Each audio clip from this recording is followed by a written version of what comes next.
नमस्कार, दीप्स किचन मराठीमध्ये मी दीपाली आपलं मनापासून स्वागत करते। चला तर मग आजच्या आपल्या रेसिपीला सुरुवात करूयात। आज मी तुम्हाला शेवग्याचा मसाले भात कसा करायचा ते दाखवणार आहे। तर त्यासाठी आपल्याला काय साहित्य लागतं ते आपण पाहूया। शेवग्याचा मसाले भात करण्यासाठी मी 2 वाटी बासमती राईस घेतला आणि तो साधारण 15 मिनिटं पाण्यामध्ये भिजत ठेवलेला आहे। एक मोठा कांदा उभे काप देऊन कट करून घेतलाय। 2 मीडियम साइजचे टोमॅटो मी कट करून घेतलेले आहेत आणि वाटण्यासाठी आपल्याला थोडी कोथिंबीर, अर्धा इंच आलं, अर्धा चमचा जिरे, 8-9 लसणाच्या पाकळ्या, 2 हिरव्या मिरच्या आणि थोडं मी ओलं खोबरं घेतले। तुम्ही वाळलेलं खोबरं घेतलं तरीही चालेल। इथे मी 2 शेवग्याचे शेंगा घेतल्या आणि त्या अशा कट करून वरची सालं काढून घेतली। अर्धा लिंबू लागणार आहे आपल्याला।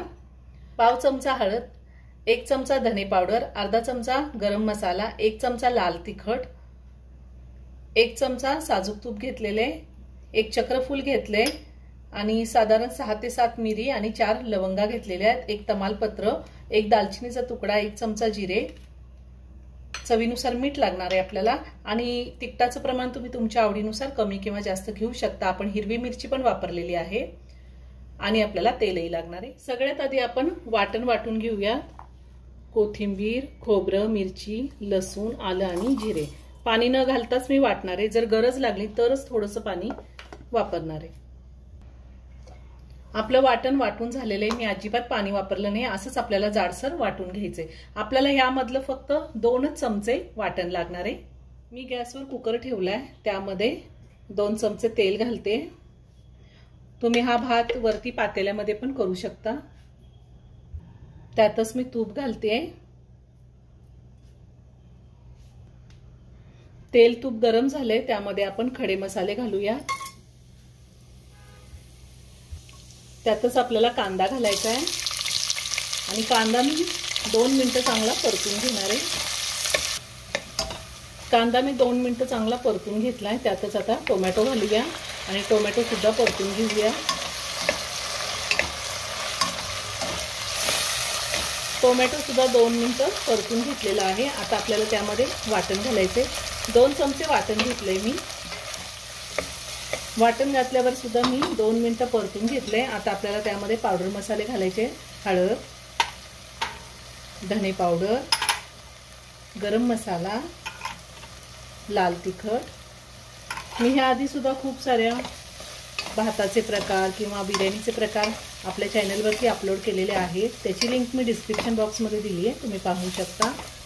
पावडर मसाले सुद्धा सगळे व्यवस्थित मिक्स करून घेतले।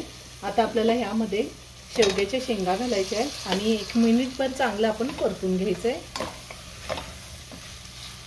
तुम्ही शेवग्यासोबत बटाटा, वटाणा, गाजर तुम्हाला आवडत असेल त्या भाज्या सुद्धा थोड्या थोड्या घालू शकता। आता आपल्याला यामध्ये राईस घालायचा आहे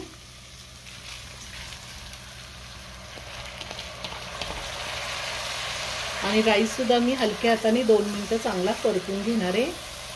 आपण राईस भिजवून घेतलेला आहे, त्यामुळे अगदी हलक्या हाताने परतून घ्यायचा आहे। 2 मिनिटं मी राईस चांगला परतून घेतलेला आहे। आता आपल्याला ह्यामध्ये पाणी घालायचंय। मी 2 वाटी राईस घेतला होता, त्यासाठी 3 वाटी पाणी गरम करून घेतलेलं आहे। पाणी आपल्याला गरम करूनच घ्यायचंय। आता आपण चवीनुसार मीठ घालूया आणि लिंबाचा रस घालायचा आहे। अर्धा लिंबू घेतलं होतं, ते मी पिळून घेते आणि पुन्हा सगळं व्यवस्थित मिक्स करून घेऊयात। आता मी 1 उकळी येऊन देणार आहे, त्यानंतर कुकरचं झाकण लावूया। छान उकळी आली, आपण एकदा व्यवस्थित मिक्स करून घेऊया आणि आता कुकरचं झाकण लावायचंय। कुकरचं झाकण लावून कुकरची 1 शिट्टी घ्यायची आहे। कुकरची 1 शिट्टी झाल्यानंतर 10 मिनिटं मी कुकर थंड होऊन दिलाय आणि आता मी झाकण काढते। आपण जर जास्त शिट्ट्या घेतल्या तर शेवग्याचा गाळ होऊ शकतो, त्यामुळे मी फक्त 1च शिट्टी घेतलेली आहे। वरतून थोडी कोथिंबीर घालते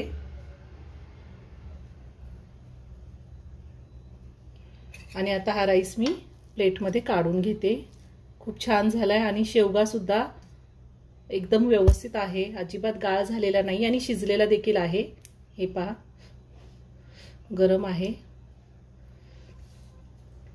तर मी काढून घेते एका प्लेटमध्ये।